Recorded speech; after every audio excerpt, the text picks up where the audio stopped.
මොකක්ද ඒ ගහපු පාර පුතා? අචින්තිතම්පි භවති චින්තිතම්පි විනස්සති. හිතපු විදියට බෝලේ වැටුනේ නැහැ, ගහපු විදියට වැදුනේ නැහැ. මු මගේ නම්බුව කෙනා මොකද යකෝ ඒකලේ? අයියෝ මොකද? දැන් පාපි වෙනවා.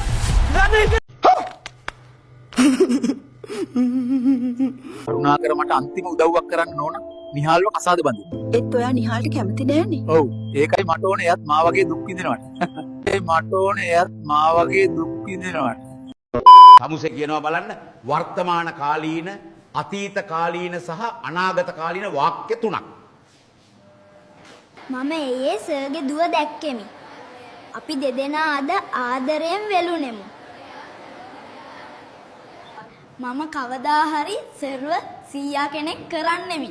මම උඹට දැම්ම අස්වීමේ ලිපිය අරන් දෙන්නෙමි.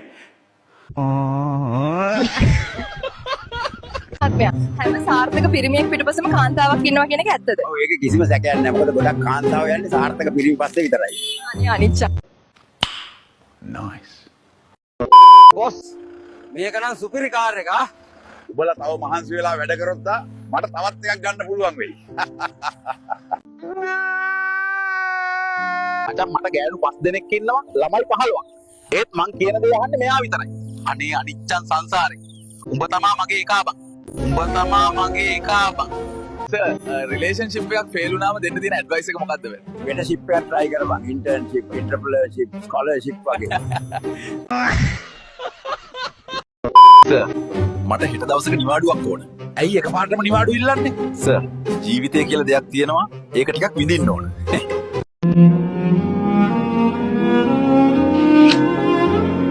තමුසට ඇහුන්නේ නැද්ද නෝනා ගිලෙනකොට කෑ ගහනවා. ඇහුණා සර්.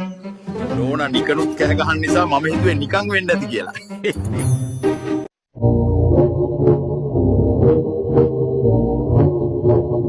මට බඳින්න බෑ බං. තාම 27යිනේ. what? ආත්ම ඇස් පේන්නේ නැද්ද? ආව කොල්ලෝ. කොහොමද අපි දන්නේ ඔය ඇත්ත කියන්නේ කියලා? උඹට අර ඈත තියෙන බෝඩ් එක පේනවද? මට ඒක පේන්නේ නැහැ.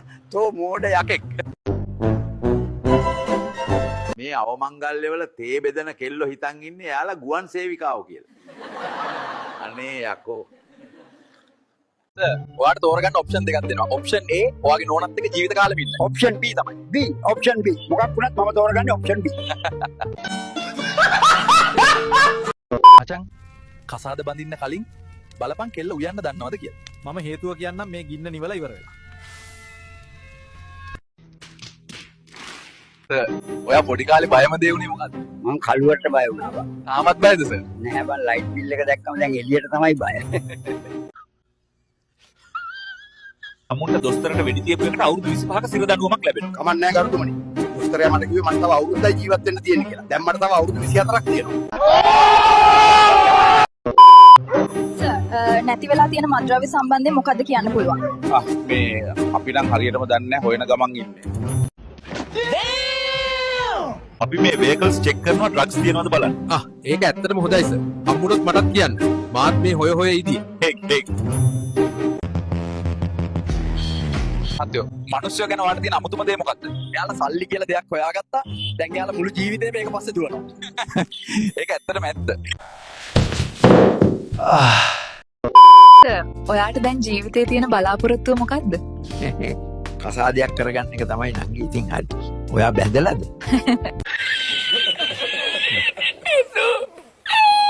සර්වික්ස් ගන්න එක ඇත්තටම හෙල්ත් එකට හොඳ නැහැ නේද බං? අනුන්ගේ රෙද්දවල් හොයන්නේ නැති එකත් තමන්ගේ හෙල්ත් එකට හොඳයි බං. මේ අය වහල්ලුද? නෑ. එයාලා ඉන්ටර්න්ස්ලා. අපි යාලට 35000ක් දෙනවා. එයාලා ඔක්කොම වැඩ කරනවා.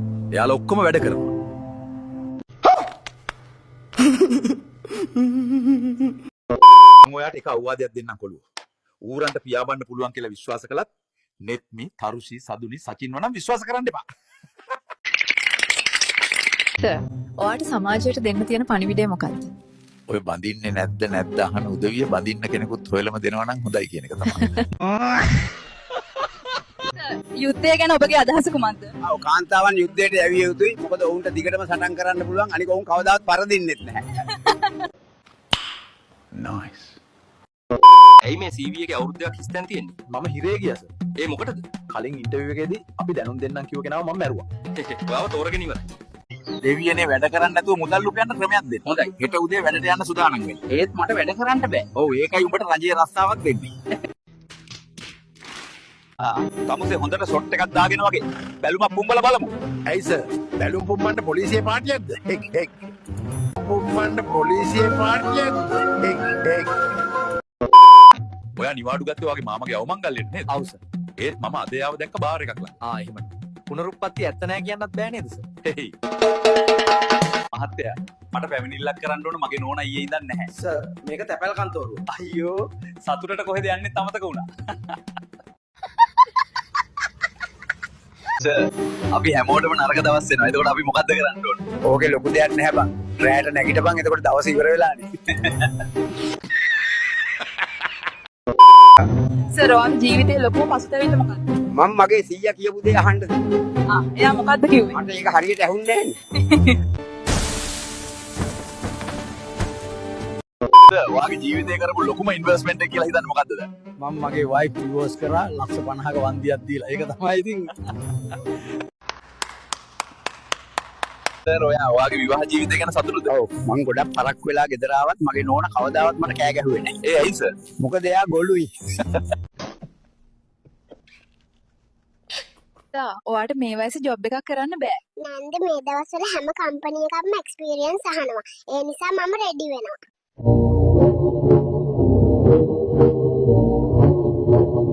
ડોක්ටර් මට බොන එක නවත්ත ගන්න බෑ මේ ප්‍රශ්න නිසා. කලින් ડોක්ටර් කෙනෙක් එක්ක කතා කරලා තියෙනවද? ඔව් මගේ ප්‍රශ්න ටික අහලා දැන් ඌත් මං එක්ක බොනවා.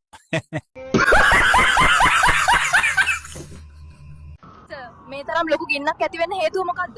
අපොයි මම පොඩ්ඩක් පරක් වුණ නිසා මේ ගෑනට උයන්න කියලා ගියාම කරලා තියෙන දේ. මට සැලකුවේ දෙවියන්ට වගේ බං. ඇයි උඹ එහෙම කියන්නේ? එයා මට කතා කළේ උදව්වක් ඕන වුණාම විතරයි. අපි දෙවියන්ගෙන් උදව් ඉල්ලනවා වගේ. මේ එයි අර අල්ලපු ගෙදර නිහාල් හැමදාම වැඩට යන්න කලින් එයාගේ නෝන්ට කිස් එකක් දීලාලු යන්නේ තමුසෙට තමයි බැරි. මමත් ආසයි නෝන ඒත් නිහාල් කැමති වෙයිද දන්නේ නැහැ නේ. කොල්ලෝ ටවුන් එකට යන්න කීයද මේ බෑග්ස් දෙකකුත් තියෙනවා. 250යි. බෑග්ස් වලට සල්ලි ගන්න නැහැ. එහෙනම් මම පයින් එන්නම් මේ බෑග් දෙක ගෙනල්ලා දීපන් ටවුන් එකට. නයිස්. මේ මහත්තයා මම හීනයක් දැක්ක ඔයා මට 20000 ගානක හෑන්ඩ් බෑග් එකක් අරන් දෙනවා. එහෙනම් ආයෙ නිදා ගන්න නෝන ලාභ එකක් හම්බුනොත් කියන්න.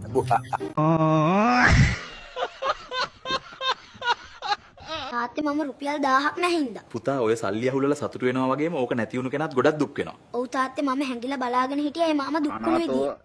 තව කනවා මරාගෙන කනවා දැනගන්න. අනේ මට මේ පාරවත් කෙල්ලෙක් දෙන්න බැරිද? තෝ මේ හුත්තක් කියනවා. මාත් මේකසේ තනියම ඉන්නේ. මටත් හොයලා දියන් කෙල්ලෙක්ද?